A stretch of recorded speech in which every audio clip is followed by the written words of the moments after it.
மீண்டும் பிரச்சார களத்திற்கு விஜய் வர இருக்கிறார். அதற்கு அனுமதி கேட்டு மனு அளிக்கப்பட்டிருக்கிறது. தமிழக வெற்றி கழகத்தின் சார்பாக சேலம் மாநகர காவல் ஆணையர் அலுவலகத்தில் இந்த மனுவானது அளிக்கப்பட்டிருக்கிறது. இது பற்றிய மேலும் விவரங்களை எமது செய்தியாளர் சுதன் விவரிக்க கேட்கலாம். வணக்கம் சுதன்.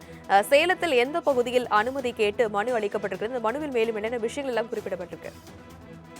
வணக்கம் தனலட்சுமி. தற்போது எதிர்வரக்கூடிய 2026 சட்டமன்ற தேர்தலை முன்னிட்டு அனைத்து முன்னணி கட்சிகளும் தேர்தல் பண பரிப்புரையை தற்போது தீவிரமாக மேற்கொண்டு வருகிறார்கள். அந்த வகையில் தற்போது விஜய் புதிதாக தொடங்கியுள்ள தமிழக வெற்றி கழகம் 2026 சட்டமன்ற தேர்தலை முதலில் சந்திக்கக்கூடிய சூழ்நிலையில் பல்வேறு யுக்திகளை கையாண்டு அவர்கள் தரப்பில் பல்வேறு பணிகளை மேற்கொண்டு இருக்கிறார்கள்.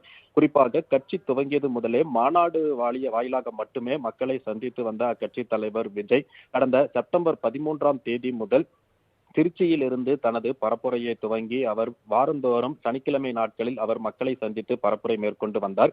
அந்த வகையில் செப்டம்பர் 27ஆம் தேதி கரூரில் நடந்த பரப்புரையின் போது ஏற்பட்ட அசம்பாவிதத்தை தொடர்ந்து தாவேகா சார்பில் நடைபெற்று வந்த அந்த பரப்புரை நிகழ்ச்சிகள் என்பது தற்காலிகமாக நிறுத்தி வைக்கப்பட்டிருந்தது.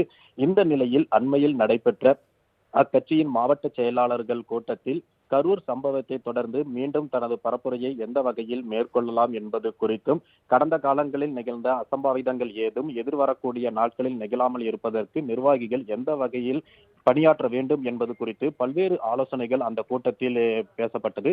அப்போது விஜயனுடைய அடுத்த கட்ட பரப்புரை என்பது சேலத்திலிருந்து துவங்கலாம் என பல்வேறு நிர்வாகிகளும் அறிவுரை வழங்கியதை அவரும் ஏற்றுக்கொண்டதாக தகவல்கள் வெளியாகி வந்தது. இந்த நிலையில் தற்சமயம் சேலம் மத்திய மாவட்ட செயலாளர் பார்த்திபன் தலைமையிலான நிர்வாகிகள் சேலம் மாநகர காவல் ஆணையாளர் அலுவலகத்தில் மனு ஒன்றை அளித்திருக்கிறார்கள். அந்த மனுவில் தங்களுடைய தமிழக வெற்றி கழக தலைவர் விஜய் வரக்கூடிய டிசம்பர் 4ஆம் தேதி சேலத்தில் பரப்புரை மேற்கொள்வதற்கு அனுமதி கேட்டு அவர்கள் அந்த கடிதத்தை வழங்கியிருக்கிறார்கள். குறிப்பாக அந்த கடிதத்தில் விஜய் சேலம் கோட்டை மைதானம் அல்லது போஸ் மைதானம் அல்லது கீழநாயக்கன்பட்டி பகுதியில் இருக்கக்கூடிய கெஜல்நாயக்கன்பட்டி மைதானத்தில் அவர் பரப்புரை மேற்கொள்வதற்கு அனுமதி கேட்டு அவர்கள் மனு அளித்திருக்கிறார்கள்.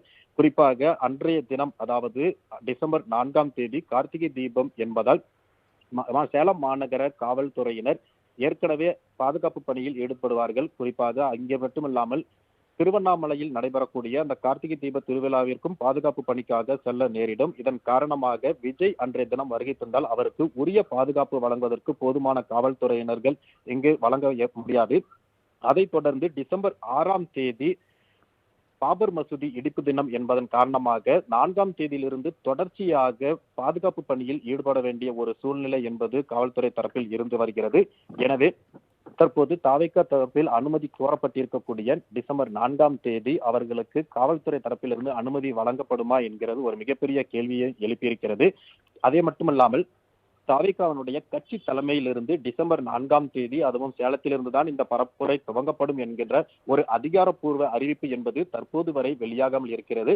இதற்கிடையில் தான் தற்போது சேலம் மாநகர காவல் ஆணையாளரை சந்தித்து அக்கட்சியினுடைய முக்கிய நிர்வாகியான மாவட்ட செயலாளர் தற்போது 4ஆம் தேதி குறிப்பிட்டு 3 இடங்களையும் அவர்கள் தெரிவித்து அந்த மனுவை வழங்கியிருக்கிறார்கள். அது மட்டுமில்லாமல் இந்த மனுவில் இவர்கள் தரப்பிலிருந்து எந்த மாதிரியான பாதுகாப்பு நடவடிக்கைகள் எடுக்கப்பட இருக்கிறது, காவல்துறை தரப்பிலிருந்து என்ன மாதிரியான வேண்டும் என குறிப்பிட்டு எந்த ஒரு இதுவும் இல்லை. ஆனால் தேதி மற்றும் இடத்தை மட்டுமே குறிப்பிட்டு இந்த மனு வழங்கப்பட்டிருப்பதாக தகவல்கள் கிடைக்கப்பட்டிருக்கிறது. தனலட்சுமி, விவரங்களுக்கு நன்றி சுதன்.